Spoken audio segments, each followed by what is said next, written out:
In this video, we conclude our discussion on concepts related to intermolecular forces. We're going to focus on intermolecular forces and quantitative aspects of phase changes, specifically looking at heat flow during these processes. We'll take a brief look at some other properties of the liquid state and how they relate to intermolecular forces, and then we will conclude with a discussion on the uniqueness of water. We'll start off with a discussion of phases of matter, looking at the solid, liquid, and gaseous phases. Each physical state of matter is a phase, which is a physically distinct, homogeneous part of the system. So we will have uniform composition throughout. The properties of each phase are determined by the balance between the potential and the kinetic energies of the particles.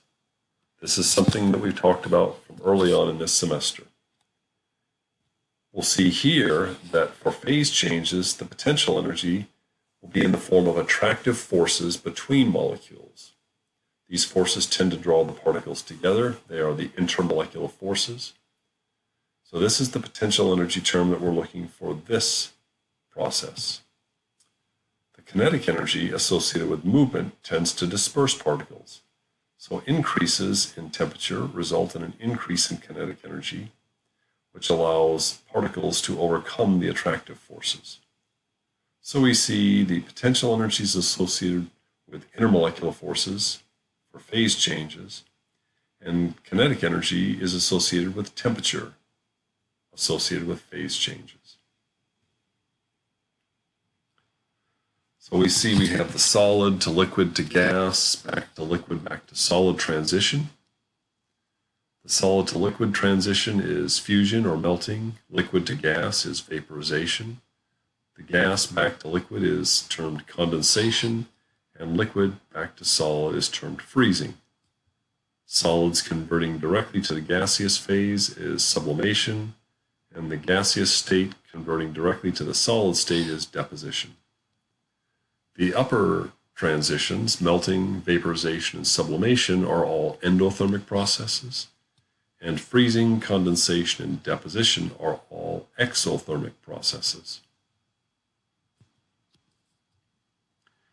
Here we show these processes on an energy level diagram. The vertical axis is enthalpy. The bottom line is the solid state. The middle line is the liquid state, and the top line is the gaseous state. The arrows in red indicate endothermic transitions. That's sublimation, melting, and vaporization. And the blue lines represent exothermic processes, deposition, condensation, and freezing.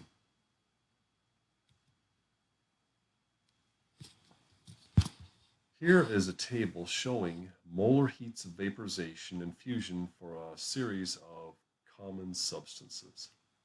So on our y-axis is enthalpy, standard enthalpy for the system. And the brown bars are the enthalpy, standard enthalpy of vaporization, and the blue bars are the standard enthalpy of fusion. And we see the substances that we have from the left: argon, methane, diethyl ether, benzene, ethanol, water, and mercury.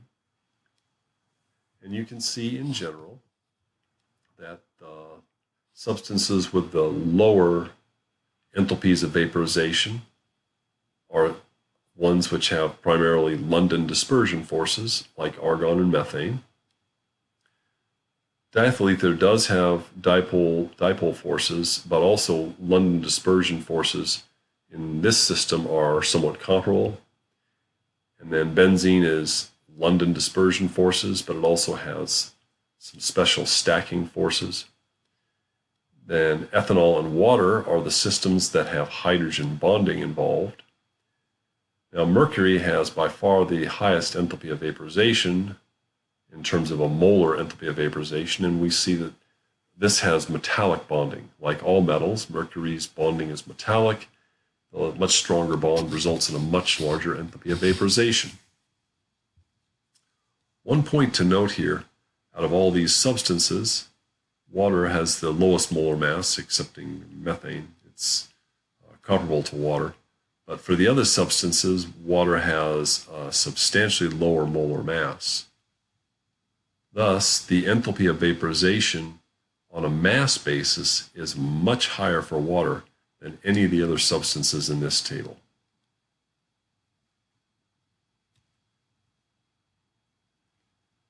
Now we can look at quantitative aspects, or the standard enthalpies associated with phase changes. And within a phase, so within, for example, the liquid phase, heat flow is accompanied by a change in temperature. If you heat the system, the temperature increases. If you withdraw heat, the temperature decreases. And this is associated with a change in the average kinetic energy of the particles. As the temperature increases, the average kinetic energy of the particles increases. As the temperature decreases, the average kinetic energy of the particle decreases. We have an equation that describes this. The heat flow is equal to the amount of substance, generally as a mass, multiplied by the specific heat capacity, that would be Cp bar, multiplied by the change in temperature. This is an equation we had from chapter 6. It's a familiar calorimetry equation that we used. And this describes the heat flow within a given phase. In contrast, during a phase transition, heat flow occurs at constant temperature.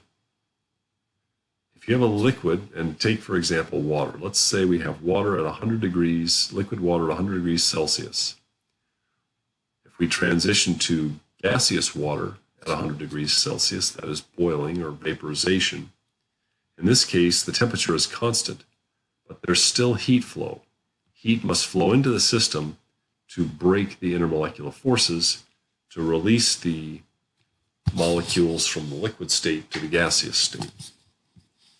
And there's a corresponding increase in the average distance of the particles as the phase change occurs. In this case, Q is given by the amount of substance times the standard enthalpy for the phase change. There's no delta T term because there is no change in temperature, but there is an enthalpy change going from the liquid state to the gaseous state, or from the solid state to the liquid state, or any of the other transitions that we looked at. Here's a cooling curve, and this is a more complex figure. We'll take a moment to go through this. This shows all of the transitions that occur. And in this case, we're looking at a cooling curve for water converting from the gaseous state to the solid state. On our y-axis, we have temperature. In this case, this is in degrees Celsius. And our x-axis represents the heat release. So this is a Q, and if it's a constant heat removal from the system, then this could also be related to time. So we're cooling the system down. On the very top of the figure, you see the blue balls. Those represent water molecules and their various stages of ordering and movement in the various phases. So in stage 1, we're in the gaseous state. The particles are moving very rapidly and there's large distance between them. That's the gaseous state. In stage 2, we have an equilibrium between the gas and the liquid. And so we have some particles that are in the gaseous state and some that are in the liquid state where their distances are much closer together, but of course the system is disordered and still moving fast, so the liquid state. And then we have stage 3 where there is no gaseous form, or there's only small amounts of gaseous form. And we can see the particles are disordered and moving quickly. And then as we get to stage 4, we have an equilibrium between the solid and the liquid. The solid has a ordered, structured form with particles moving very slowly in a rigid structure and not free to move about. And they're in equilibrium with the disordered liquid state. Stage 5 represents the solid state for the system. The blue line represents the temperature for the system, and we can see through the gaseous state it's arbitrarily chosen to start at 130 degrees Celsius, but if we have water at 130 degrees Celsius and we decrease the temperature at constantly over time, then we can see it goes down to 100 degrees, at which point it stops decreasing. Because as we're withdrawing heat now, we're allowing the system to go from the gaseous to liquid state, and we're still at 100 degrees Celsius. We've just changed the phase of the system. Now in stage 1, you can see in red the equation Q equals m Cp bar delta T, and Cp bar would be the specific heat for gaseous water. In stage 2, Q is equal to m times delta H0 for the phase change. Once we've converted the entire system over to liquid state, the temperature then begins decreasing again, and it decreases constantly as we go through the liquid phase from 100 degrees down to 0 degrees Celsius, going from the solid to from the liquid to the solid state. And during this transition, Q is equal to m Cp bar delta T, shown by the equation in red. Once the system reaches 0 degrees, the temperature temporarily stops dropping because we need to convert from the liquid state into the ordered solid state. Here, Q is equal to m times delta H0 for the phase change for the liquid to solid transition, which of course is different than the standard enthalpy for the gas to liquid transition. Once the system is completely converted into the solid state, then the temperature begins dropping again from 0, and in this case it stops at minus 40. And here we're looking at the standard equation for heat flow in a solid. Q equals m Cp bar delta T, and here Cp bar is the specific heat of solid water, which is different than the specific heat of liquid water, which is different from the specific heat of gaseous water. So this is a cooling curve. We could actually draw everything in reverse, and that would show us a heating curve.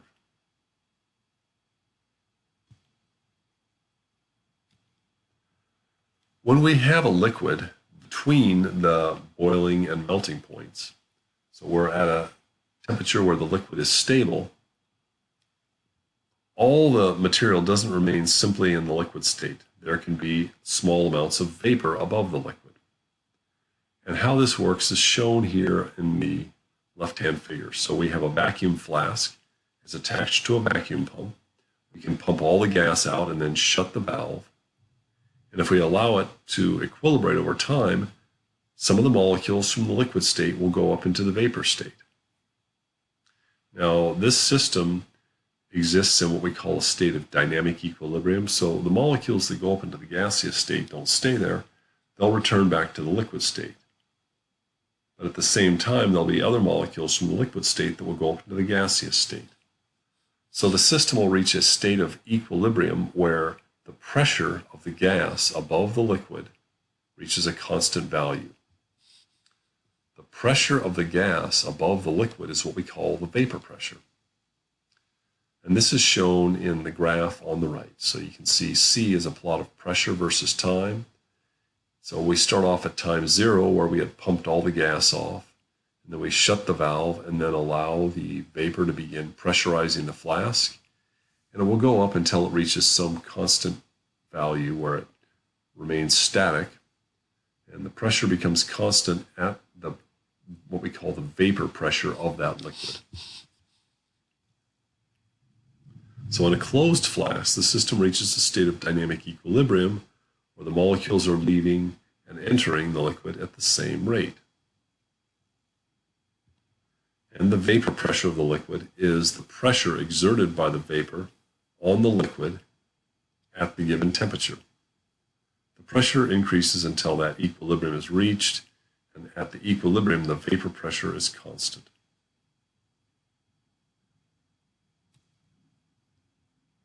Now, as we increase temperature, the vapor pressure increases. And that's the reason for this is shown here in this graph. This is a molecular speed equation. This might remind you of our chapter on gases in chapter 5, On the y-axis is the fraction of molecules with a given speed, and the x-axis is the speed. So the blue curve is the lower temperature, and you can see that it has a maximum speed of u1. And then as the temperature increases to T2, T2 is a higher temperature. The average speed, or the most probable speed, actually has increased to u2. So u2 is greater than u1. But what's more important than the most probable or the average speed in this system is those molecules that have enough kinetic energy to exceed the intermolecular force in the liquid. And that's shown by the arrow. So the arrow on the x-axis shows the kinetic energy needed to overcome the intermolecular forces in the liquid.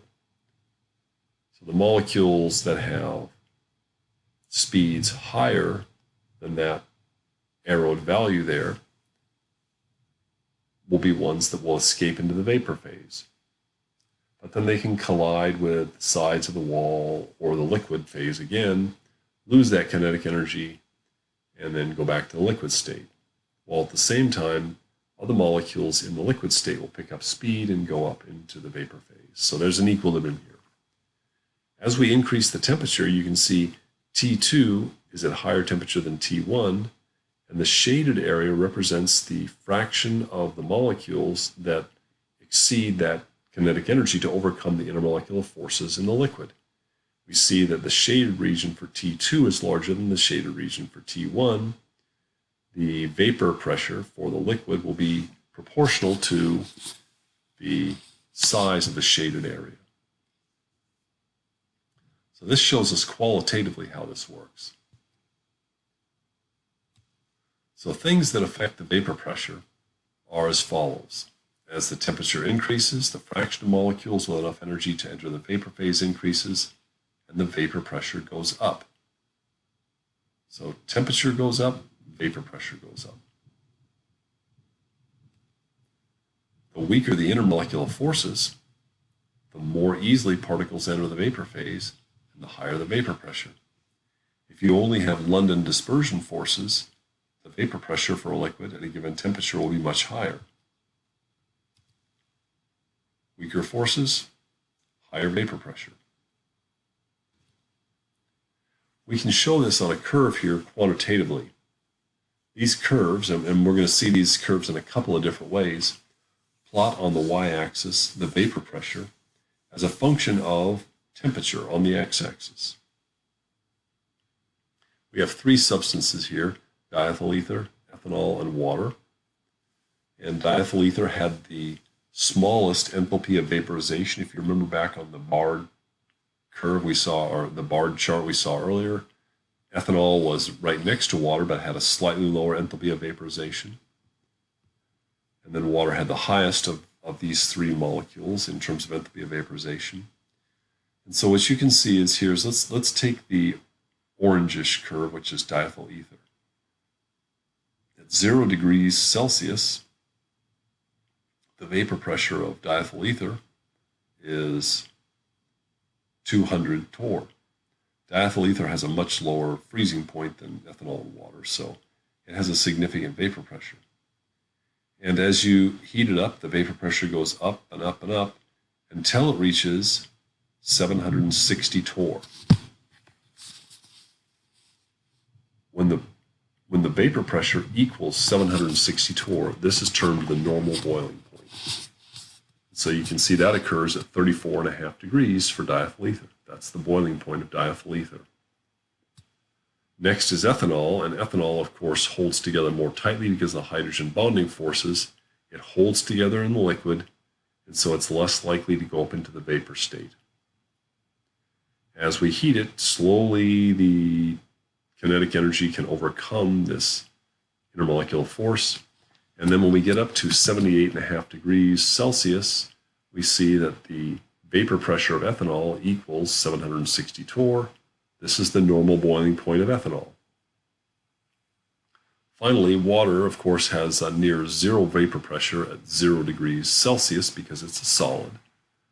But then when we get the liquid phase at 0 degrees Celsius, the vapor pressure is very low. It rises up slowly as water tends to hold together because of its hydrogen bonding cohesive force. And it's only when we get up to 100 degrees Celsius that we reach the normal boiling point of water. So we see vapor pressure increases as temperature increases, and vapor pressure decreases as the strength of the intermolecular forces increases. We can quantitatively express this with an equation called the Clausius-Clapeyron equation.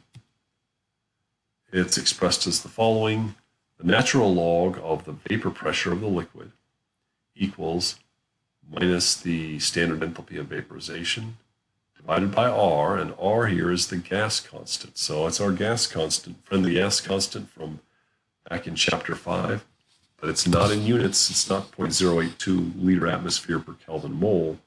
It's going to be in energy units, joule per Kelvin mole, times 1 over the temperature plus a constant. So there's a constant for this system, constant of integration. You can do this at 2 different points, and this is a very common way we use this equation. So the bottom equation is the way you'll use it in ALEKS and recitation section and on exam problems. And here, the natural log of P2 over P1 is equal to minus the standard enthalpy of vaporization over R, where R now is 8.314 joule per Kelvin mole, multiplied by 1 over T2 minus 1 over T1. There are examples that cover this equation in various problems in your text, and when we get to mechanics video, we'll do one similar to this. If we plot natural log of P versus 1 over T, then we expect the slope to be minus the standard enthalpy of vaporization over R. This is how enthalpies of vaporization are determined, doing a Clausius plot.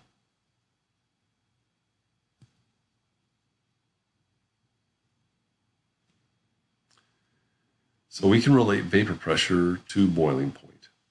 The boiling point of a liquid, as we talked about a few slides ago, is the temperature at which the pressure equals the external pressure.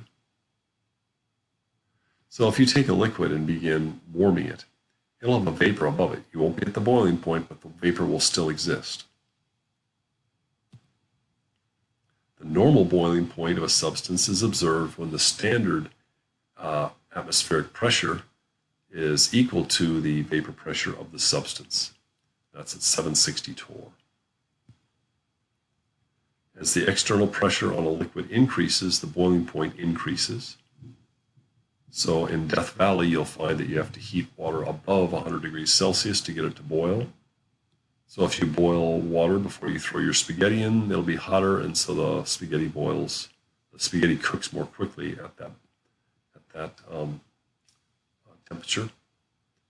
And then the opposite happens if you go up to high altitude, Denver, Colorado, for example. The atmospheric pressure is lower, and so the water will boil at lower temperature.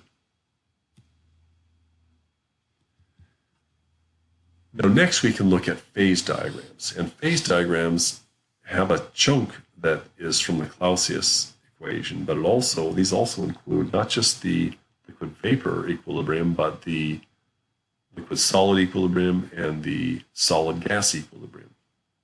So phase diagrams plot the pressure on the y-axis versus temperature on the x-axis. And each region is the region in which that phase is predominant or most stable. So here's a phase diagram for carbon dioxide. At very low temperatures and modestly high pressures, carbon dioxide is a solid. That's the blue region. At lower pressures and at higher temperatures, the predominant phase is the gaseous phase. That's the yellow region. And at higher temperatures and higher pressures, the liquid phase is the dominant form. That's shown in green. The lines between each of these show the equilibrium curves. And there are a couple of key points. So in the middle of the graph, you can see there's a dot called the triple point. You can locate that at minus 57 Celsius and 5.1 atmospheres. At the triple point, the solid, the liquid, and the gas are all equal in stability. They're all in equilibrium with one another. That's a unique characteristic of any substance. Further, if we go to higher temperatures, you can see another point on the curve where the green and the yellow meet and then the line ends. That's called the critical point. At the critical point, the densities of the liquid and the gas phase become equal. And beyond the critical point, we have a new substance which is called a supercritical fluid. So you'll see that there is no phase barrier between the liquid and solid state. You're not a gas. You're not a liquid. You're a supercritical fluid.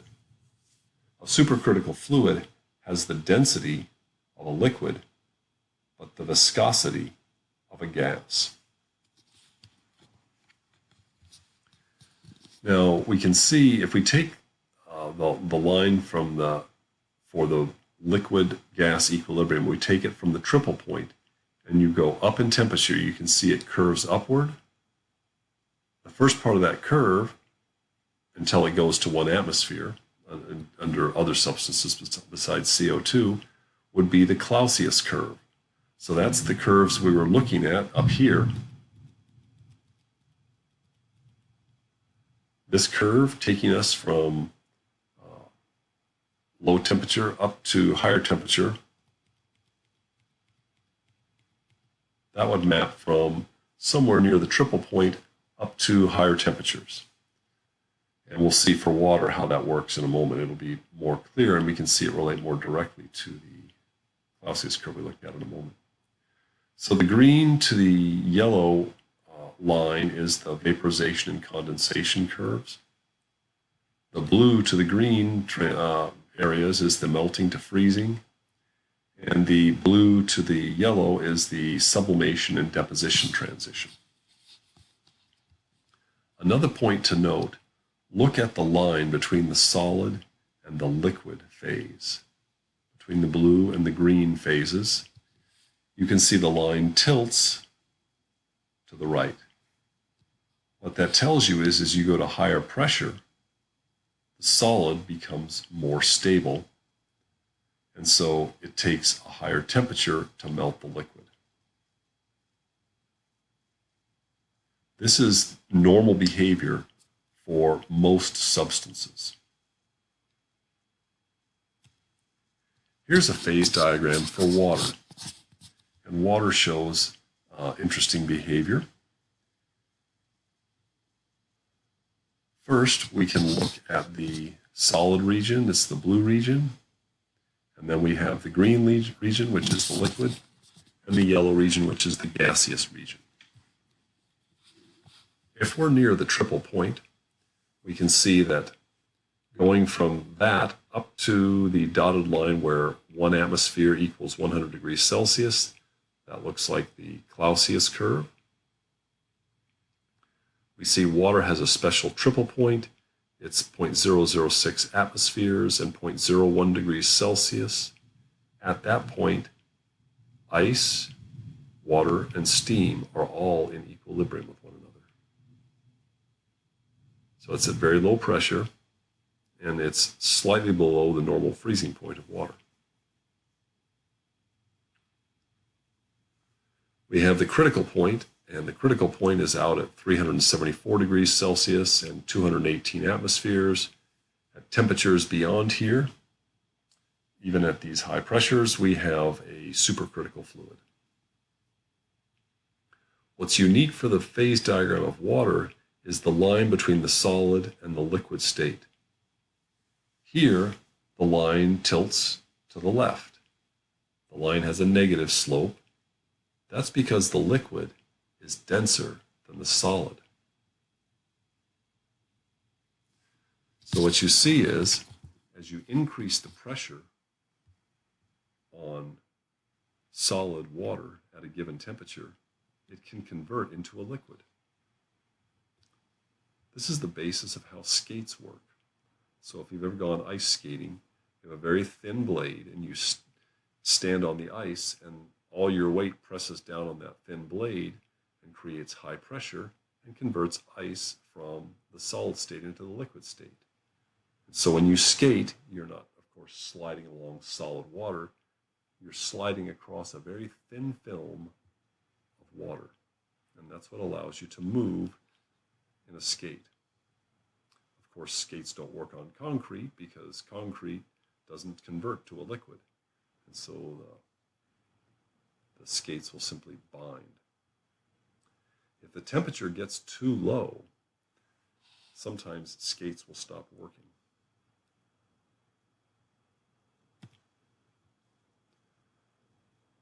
Now let's look at a property called surface tension. A surface molecule experiences a net attraction downward towards the liquid. That's because of intermolecular forces. If you're a molecule and you're sitting on the top layer of a liquid, you'll see no intermolecular force above you, but then you'll see the molecules down below pulling you in via the intermolecular force. And if it's with water, it would be the hydrogen bonding force. If it's acetonitrile, it will be a dipolar force. And if it's liquid carbon dioxide, then it would be induced dipole, or London dispersion forces. This net downward attraction causes a liquid surface to have the smallest area possible. That's why droplets form, and in the absence of gravity, droplets will be round. An interior molecule has attractions on all sides by other molecules. It's those surface molecules that are held into the liquid and cause the liquid to curve. Surface tension is the energy required to increase the surface area of a liquid. That requires energy to do that. And the stronger the forces between the particles, the higher the surface tension. So the material you might expect to have the highest surface tension would be the one with the highest intermolecular force. And we see that here. Mercury has metallic bonding forces, and so it has the highest surface tension. Water is next up with its hydrogen bonding forces. Butanol and ethanol have weaker hydrogen bonding forces, but butanol is bigger, and so they have slightly lower surface tensions. And then diethyl ether has a lower surface tension because the only force here is a weaker dipole-dipole and some dispersion forces. So this is surface tension. Surface tension is also related to capillarity, or capillary action. If you take liquid water and put it into glass, the water tends to hold together, excepting at the edges. Glass is made of, as we saw earlier, quartz, and its surface layer is ionic. The surface layer is ionized, and typically there's maybe a little bit of salt on the surface. There's some protons or sodium ions, but typically the surface layer of glass has an O- layer on the surface. And that O- interaction with water is an ion dipole force, which is quite strong. And so these are what this figure here calls adhesive forces. That's the force between water and glass. Now you can see in circle A, the cohesive forces are strong, but the adhesive forces are stronger. This is what causes water to run up the sides of glass because it wants to stick to the glass more strongly than it does stick to itself. In contrast to this is mercury. And you've seen this in a mercury thermometer or in any manometers you may have had in lab, or if there's a mercury barometer in lab to show you the barometric pressure. If If you look, you'll see that while normal meniscus for water is curved downward, the meniscus for mercury is curved upward. So you can see it has a dome on it, and that's because the cohesive forces between mercury atoms are metallic bonding forces, and they're quite high. And they're stronger than the adhesive forces, that is, the force between mercury and the silica glass surface.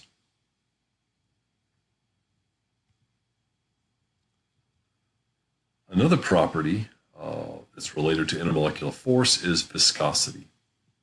Viscosity also depends on the size of the molecule and some other complicated factors, but we see that for a given temperature, viscosity will decrease as temperature increases. Viscosity is the resistance of a fluid towards its flowing. So water has a lower viscosity than honey does. So honey is thicker and has a higher viscosity, which is related to the sugars inside of it. As you increase the temperature of water, you increase the kinetic energy of the particles, and even in the liquid state, those particles can overcome the intermolecular forces, and that allows water to flow more easily at higher temperatures.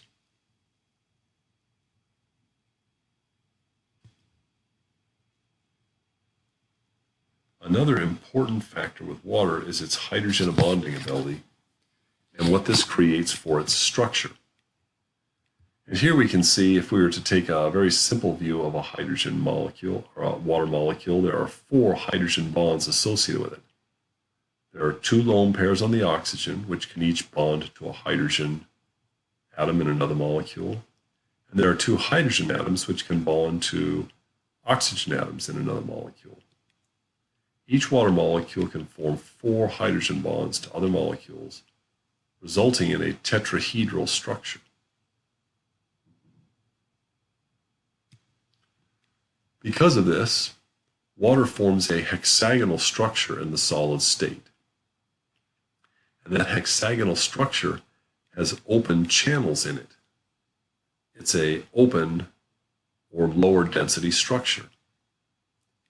So we see that ice has an open structure because of its hydrogen bonding, so ice is therefore less dense than liquid water. Water reaches its maximum density around 4 degrees Celsius.